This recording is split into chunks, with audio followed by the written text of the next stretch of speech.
Hi everyone, welcome to another episode of Thirsty Thursday, and it is bargain beer review time once again. But before we get cracking on the beer review, I've got a joke for you this week. What do you get if a pumpkin divides its circumference by its diameter? Pumpkin pie, of course, which ties in nicely with this week's review from our friends at the Wychwood Brewery, part of Marston's. It's pumpkin ale.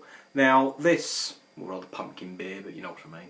Fantastic artwork as always from the guys at Wychwood. Look at that, absolutely fantastic. This tips the scales at 3.8% ABV, very sessionable, and this set me back 99 English pence from supermarket chain Aldi. Seasonal distribution over here, to be honest, comes out for Halloween for maybe about a month, 6-week run, and then it disappears off the shelf again until probably next September.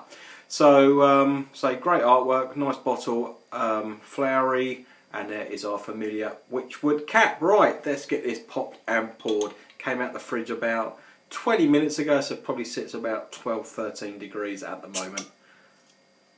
Not much smoke on that, to be honest. Now, got a half pint glass just for a change, and all will become known in a while, because after this episode I'm going to shoot a homebrew Wednesday video where I'm going to give this a showdown against one of my pumpkin ales. So right, here we go. That pours it's quite a nice sort of amber copper colour, that is actually. Nice one figure head as well. Not too busy on the old carbonation, but let's go in for a sniff.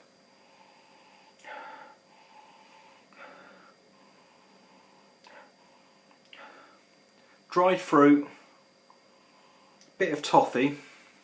If anything, smells a little bit, not chemically, but for those of you who do home brewing, when you sanitise your kits with your Star San or bleach base or baby sanitizer, whatever the hell we use anyway, when you potentially giving it a bit of a swill, and then you give it that smell, you get that very clean, clinically clean smell. That's what I get a little bit of this. Hop wise, probably back end of that might be some Goldings in there. But let's go in for a test. Unfortunately the head's dissipated a bit, but let's go in. Cheers everyone.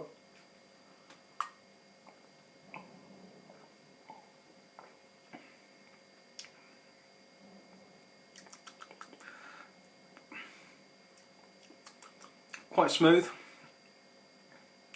Dried fruit on that. That's not much on the malts, but the dried fruit really giving it the backbone of the flavour.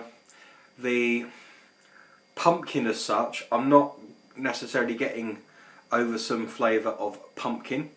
However, there is some spicing in the back end as well that sort of holds the beer together. Now, I'm assuming this is perhaps, you know, a base recipe for Hobgoblin, which means it's, you know, it's halfway there, and then laced with, it did say something else on the back, yeah, bit of caramel. Okay, yeah, I'll go along with that. Pumpkin and mace. Well, no, mace is used to spraying people's eyes, but I'm not too sure about in drinks. But all in all, now before I score this, pumpkin beers, pumpkin ales are quite thin on the ground here in the UK. If you want any, you generally got to pay top dollar, as it were, to get an import of some description, mainly from North America. So I haven't had all that many pumpkin beers. I did have one from a beer mail from I think it was David at Cheshire Homebrew, and his one was absolutely fantastic, and it absolutely knocks this one out of the ballpark from a depth of flavour and flavour characteristic point of view. You know, his one tasted of pumpkin, this one dried fruit, bit of toffee, bit of caramel, but you can't put your finger on it and say, oh yeah, that is pumpkin in that. However, saying that, it is quite a nice drink, very palatable. If you had it as a blind taste and wasn't aware that it was supposed to be pumpkin beer, you would enjoy it. So from me, I am going to give that probably a 6.75 out of 10.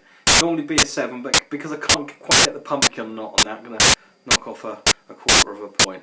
Thanks for watching, everyone, and as always, we'll see you again soon for another episode of Thirsty Thursday right here on YouTube. Thanks for watching, everyone. Be seeing you.